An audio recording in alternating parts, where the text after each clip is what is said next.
Dave Portnoy is an anomaly in an industry that is more often than not moving in a politically correct direction. In fact, he's everything mainstream media doesn't want you to be in 2021. Dave is edgy, outspoken, anti-union, has had plenty of hot takes during a time where he's been the face of the famous blog Barstool Sports. Oh, and here's a picture of him with former President Donald Trump for good measure. My name's DeOrio, and Keemstar has tasked me today with explaining to you in great detail why everything I just told you doesn't matter, and how it doesn't justify the absurd article Insider.com embarrassingly released. The brash founder of website and media company Barstool Sports is firing back today at alarming allegations of sexual misconduct. A report by Business Insider details alleged sexual encounters between Dave Portnoy and two women. One of the alleged victims says she was literally screaming in pain. Portnoy calls the article a hit piece and denies the allegations. NBC News has not independently verified these allegations. Adele, explain the allegations here. Lawyers have been talking to me, boards. You should say this, you shouldn't say this, you should do that. Listen, I've ignored everything they said. I'm gonna do what I always do. I'm just gonna tell the truth. Shoot from the hip.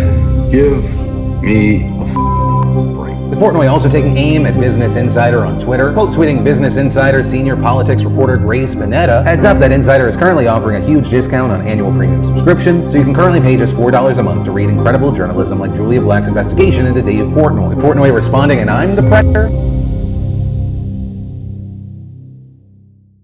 Okay, chances are if you're into sports, you're already well acquainted with Dave Portnoy, or at the very least, Barstool. You may have also seen an article or two floating around the past few weeks accusing the multi-millionaire celebrity of misconduct. On November 4th, 2021, insider journalist and correspondent Julia Black published an incredibly long article titled, "I was literally screaming in pain." Young woman says they met Barstool Sports founder Dave Portnoy for and it turned violent and humiliating. The article opens up as follows and introduces us to the anonymous user known as Madison. "Sick pizza reviews," she wrote. "Thanks, fly bitch," Portnoy responded. She was a 20-year-old college student at the time, Portnoy a 43-year-old multimillionaire.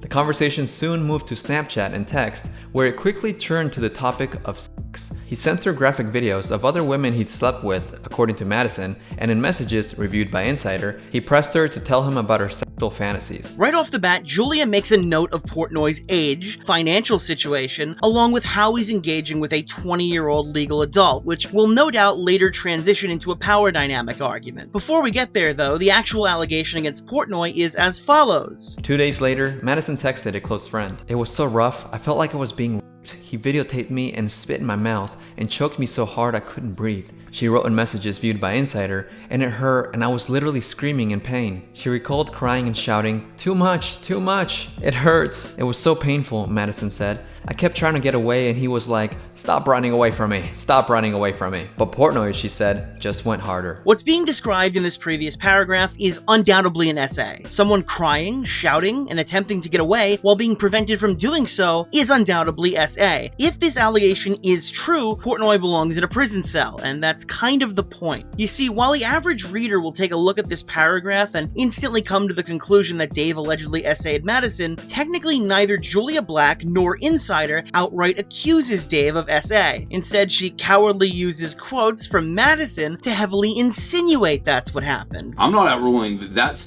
preventative. That's like to prevent me from suing, because if I sue, you get locked in, you can't withdraw it, and if I lose, you pay their fees. So Business Insider gets the most expensive lawyers in the country, so it's like a way to be like, don't sue us. I'm a crazy person. I would probably rather lose like millions of dollars. And by the way, I'm not convinced there won't be a slip up somewhere. While I assume this was done to protect Insider legally and avoid any liability, it comes off to me like they're either not confident in their own article or they're exaggerating for dramatic effect. And I didn't just pull that out of nowhere. This is evident from just below the article's opening paragraph, where Julia transitions from Madison being quote-unquote pressed into telling Dave about her fantasies to Madison explaining that she's into consensual non-consent, or, a fantasy where she has no control over what's going on. She goes on to say in order to actually do that, Madison would have to be pretty comfortable, to do that with Dave. And guess what? They never did. She's saying that I did see the text she sent her friend 2 days later. The sex wasn't that rough or crazy. I don't know, at least my memory of it It certainly, I know for 100% fact, there was nothing weird after it was over. The sex I had with that girl was not a rape fantasy. It was normal sex.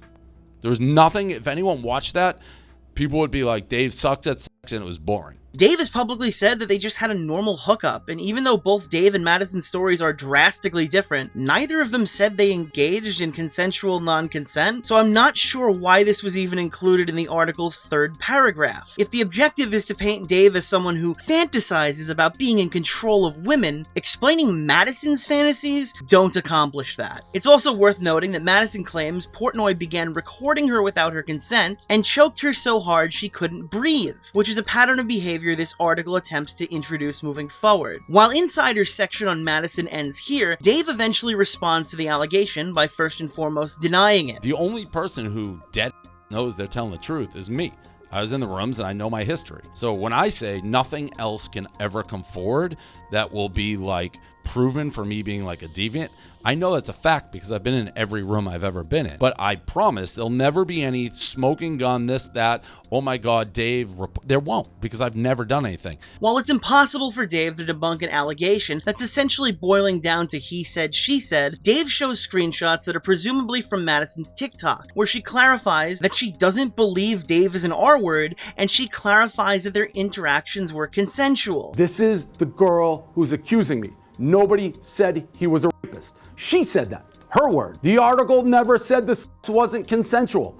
I am getting crucified and dragged through the coals on a girl who is openly in the public being like, I never said it wasn't consensual. Dave also speculates on the reason she slept on the couch and says that it was probably because they didn't connect well due to political differences. He highlights multiple tweets Madison has made insulting former President Donald Trump. People think I'm like some crazy Trump guy. I am not. I don't like either extreme. This girl was extreme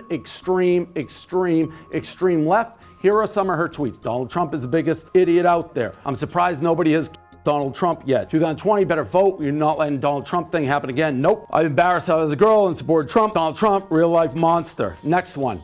Donald Trump with a knife and a smiley face. I don't care. A lot of people hate Trump and go bananas on social media. I was not going to say anything more about this girl. Portnoy also claims to have acquired a screen recording of Madison's alternative Instagram called a Finsta that contains proof that she met Portnoy, a threat that if she ever felt like it, she has quote-unquote lots of content to expose him with, and that she's going to stick to athletes, accompanied by several money emojis. Again, it's also worth noting that Madison allegedly tweeted her Venmo at Portnoy what appears to be a month prior to meeting him. This is her face again in this video. Portnoy was and lame and grumpy. I think grumpy is the exact line they use in the Business Insider, how she described me. He gets a 2 of 10 from me. If he ever truly pisses me off, I have lots of content to expose him with. I'm gonna stick with athletes with 1, 2, 3, 4, 5, $7 flying emojis. The final Instagram post is a picture of Donald Trump and Portnoy from their interview, and the caption says, "Not her proudest smash." In the past few days, Portnoy has released a heavily censored and seemingly edited clip of someone who he claims is Madison confessing to being a master manipulator? If that sounds insane, it's because it actually is. But obviously, I didn't like those things, so I wanted to take control over their minds. As you can imagine, having a video of Madison would probably make it a lot easier to identify her. In fact, Portnoy practically did it for us when he hit a single reply that exposed Madison's full real name. Insider's anonymous accuser Madison is apparently an actual TikToker with a substantial following known as Eve Culling, and I will be referring to her as Eve for the remainder of this video. While Eve's Twitter account is currently private, her YouTube channel where she discusses mental health is not, and that's where Portnoy's video's from.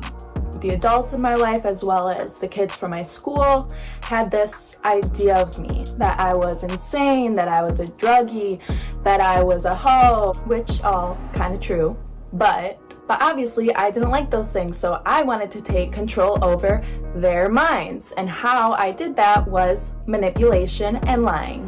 Definitely got to a point where it was easier for me to lie than tell the truth. So this wasn't just like lying to my parents about where I was going or whatever, which obviously I did, but when I would meet new people, I would lie about my entire life because I just wanted to control the way that they see me.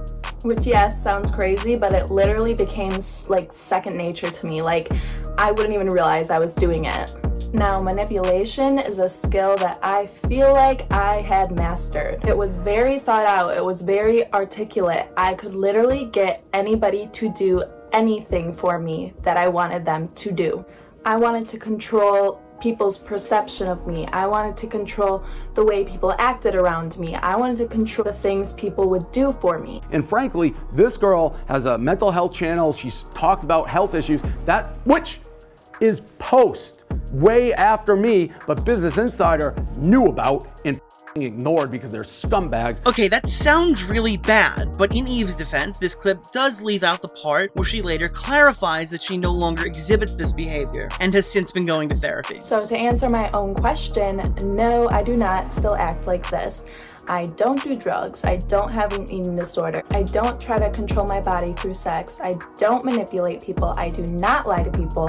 And basically how I got to this point was through a lot of therapy. But why this is really important is now that we've identified Eve, we can establish a timeline of events. On July 19th, 2021, Dave claims that Eve is at his home playing Scrabble prior to anything happening. On July 20th, Dave claims that Eve called him a 2 out of 10 and ranted on her Finsta about exposing him and tweeted that he's a little B-word. July 20th. So that is when she left. Dave Portnoy equals little bitch. On February 16th, 2021, Eve uploads a video to YouTube outlining her previous abuse, drug addiction, and her prior adept knowledge of manipulation tactics. On October 22nd, 2021, interestingly enough, Eve's TikTok about sleeping with a man on the first date goes viral, and she receives an article on none other than Barstool Sports, where she's referred to as a star. Funny enough, the article ends off with, "Here's wishing nothing but the best for Eve in her search for the perfect partner, but mostly I'll be praying for her parents and weeping for our future." Ironically enough, and notably, the Insider article with her anonymous testimony would go on to be released just 13 days later on November 4th, 2021. Because, spoiler alert, the topic of power dynamic comes up later in this article, I took a look at a few archives of Eve's TikTok, and she had 272,000 followers 2 days prior to Barstool promoting her, and nearly 280,000 followers the following day after the article was posted. Even now, after she's allegedly been using this TikTok account to discuss Portnoy, at the height of this controversy, Eve has only reached a total of 320,000 followers. But I started following her. She identified herself.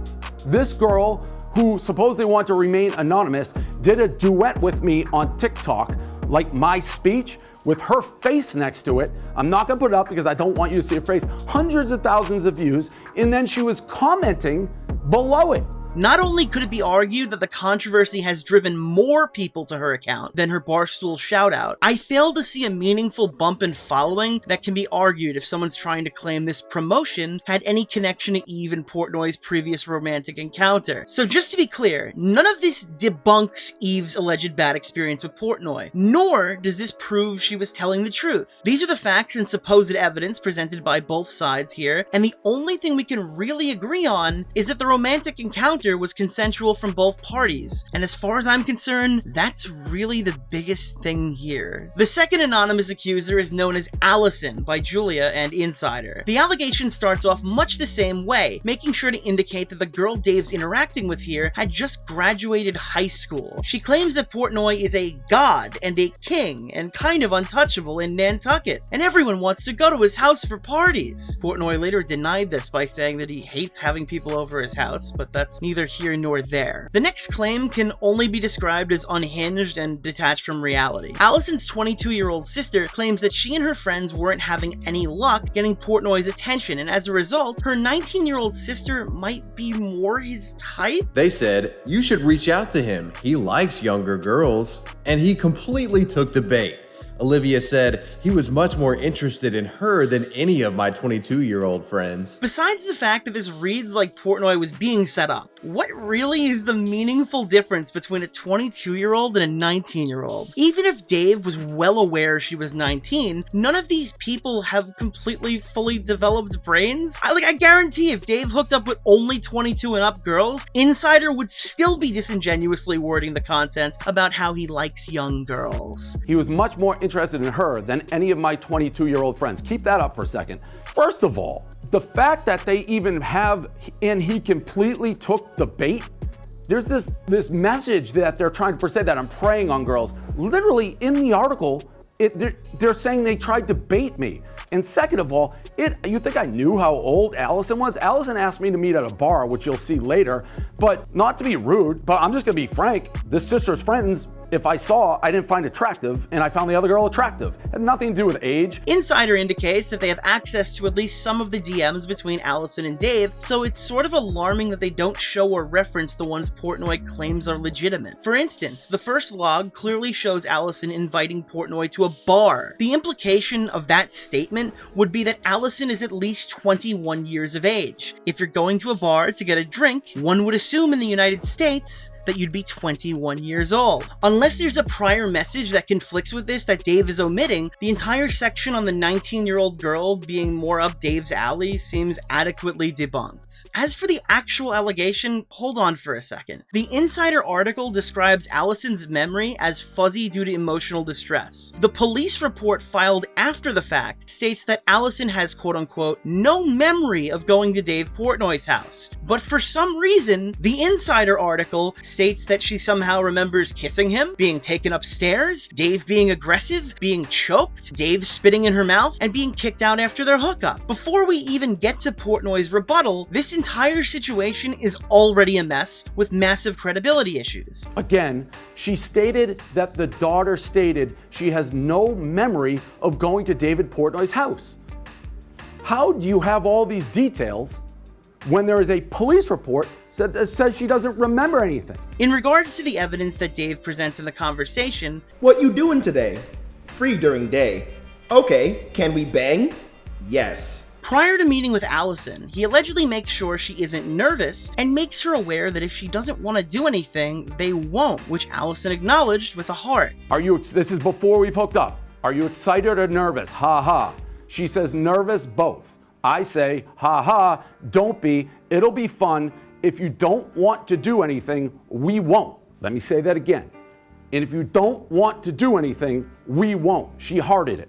So she asked me, do you want to bang? I say, you nervous? She's like, yeah. I'm like, don't worry. You don't want to do anything. We won't. I'm the bad guy. By the way, they said, Business Insider, they had access to her DMs.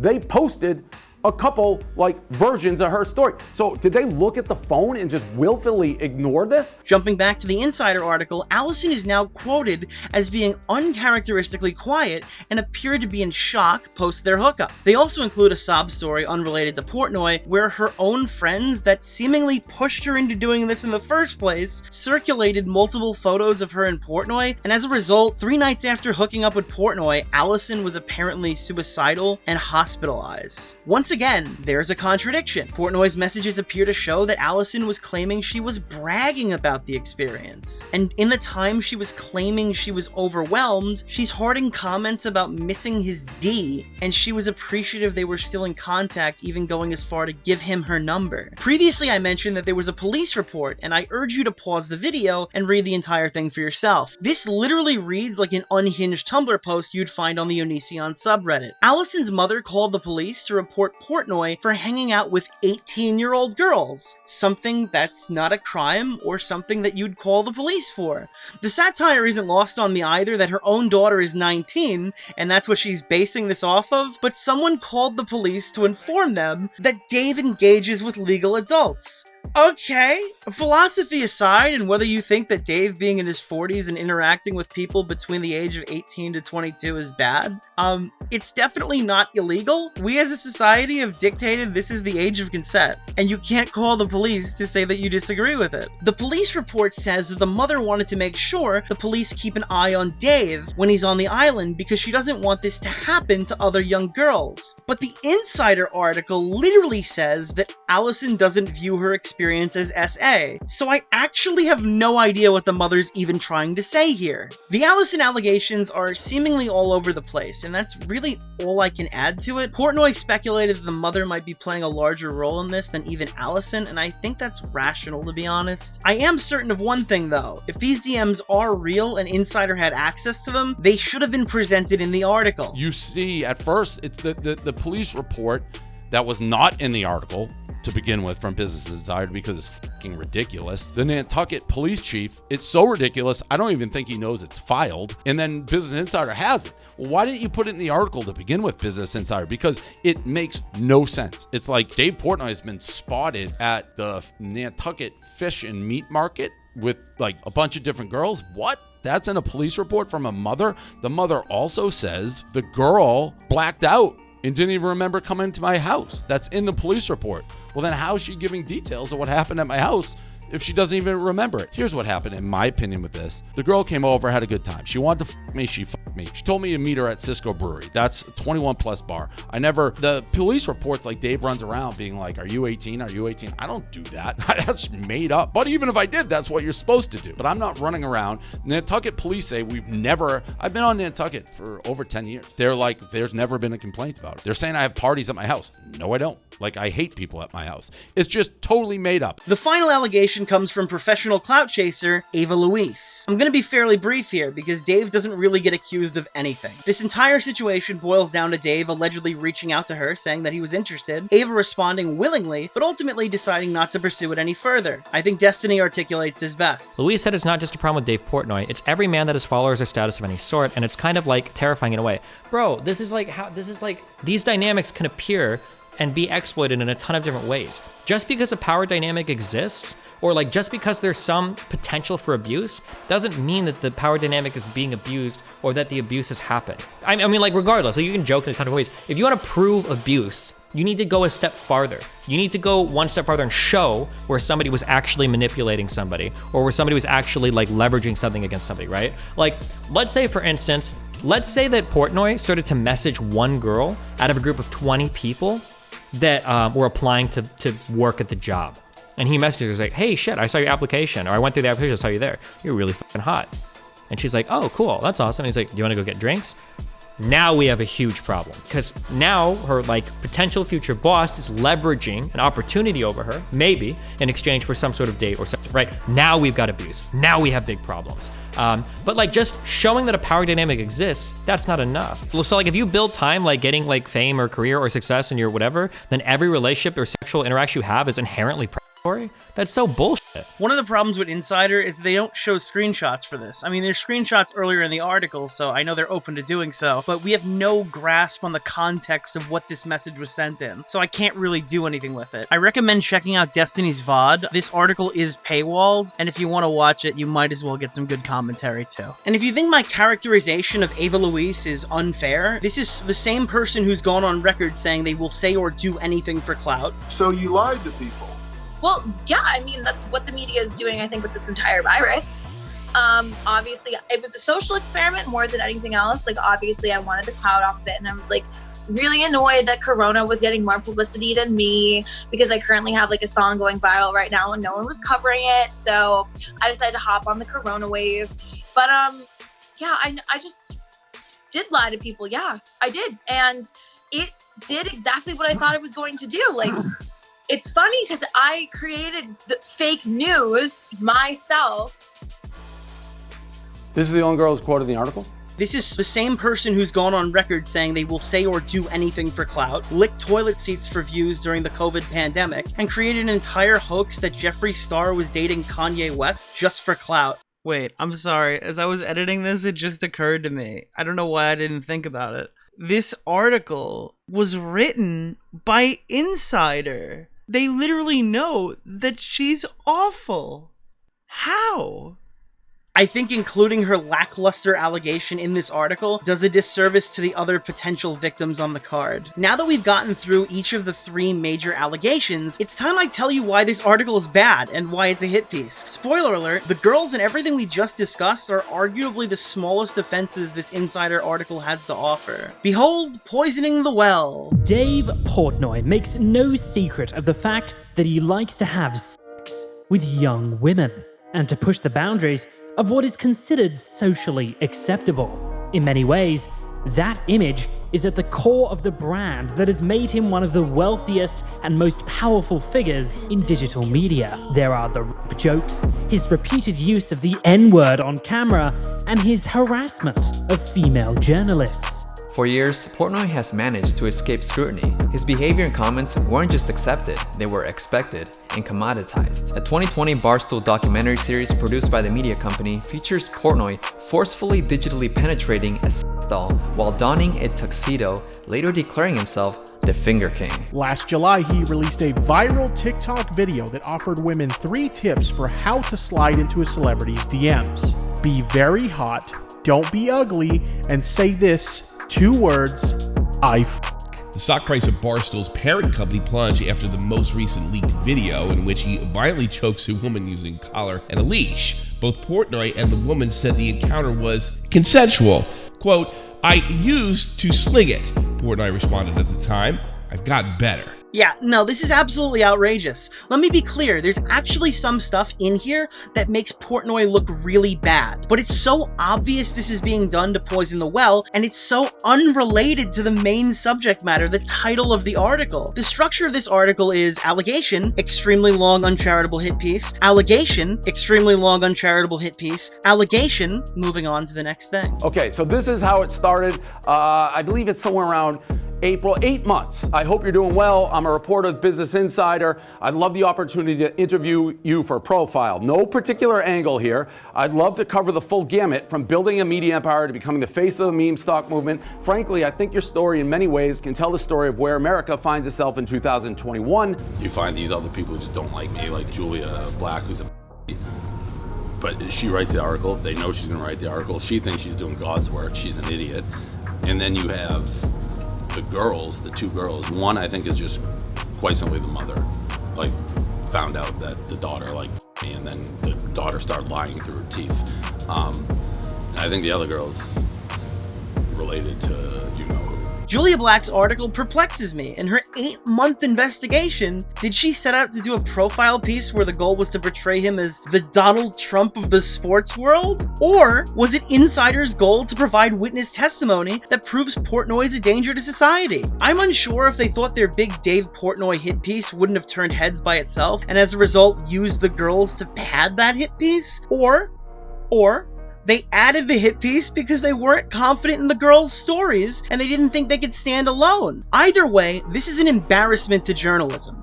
Let me be clear, if those girls are telling the truth, what we just listened to makes this go from serious to clown court. If any of you ever have an experience like this, please, God, seek out a better publisher. Friends don't let friends tell their story to insider.com. There are other options. Okay, wait, does this have anything to do with like the actual allegations?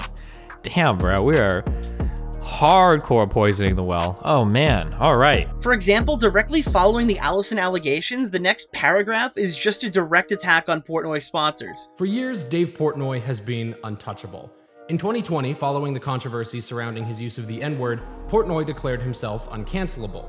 Throughout all the scandals and controversies, Barstool has attracted advertisers like Dunkin' Donuts and Coors, partnered with Walmart on a line of frozen pizzas, and nabbed the rights to broadcast the Arizona Bowl from CBS Sports. And no, they don't stop there either. In fact, it actually gets even weirder. Next thing that happens basically is they go right after our advertisers. Exhibit 4, contacting the advertisers. Here we go. So this is Patrick Coffey, Business Insider. This is before we've had a chance to breathe. Keep in mind, 8.5 months they did this article. 8.5 months, they gave us 24-hour notice that they were gonna publish it, and then instantly they publish it, and they're sending this to our advertisers being like, hey, we're gonna write a story about who stays with Barstool and who goes, because have you heard these allegations? Oh, by the way, we wrote the allegations. The insider way is to take a few unproven anonymous allegations, couple them with Portnoy saying the N-word a few times, and then fire off an email, put direct pressure on sponsors, and just source their own article. I understand that people are willing to look past this when they do this to controversial figures like James Charles and David Dobrik, and we can celebrate till the cows come home when they lose their sponsors, but you can't deny this tactic is anti-YouTube and can easily do damage to the wider sponsor ecosystem. I almost got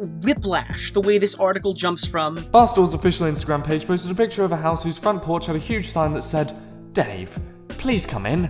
We have pizza and 10 out of 10. To a conversation on how women around Portnoy have told Insider that they feel like he's abused his fame and power to put them in compromising positions, especially when this article tries so hard to establish a power dynamic but has to deliver a cell phone because Julia immediately concedes none of these women had any sort of professional connection to Portnoy. Just because a power dynamic exists, or like just because there's some potential for abuse, doesn't mean that the power dynamic is being abused or that the abuse has happened. That's another step. You have to prove that, right?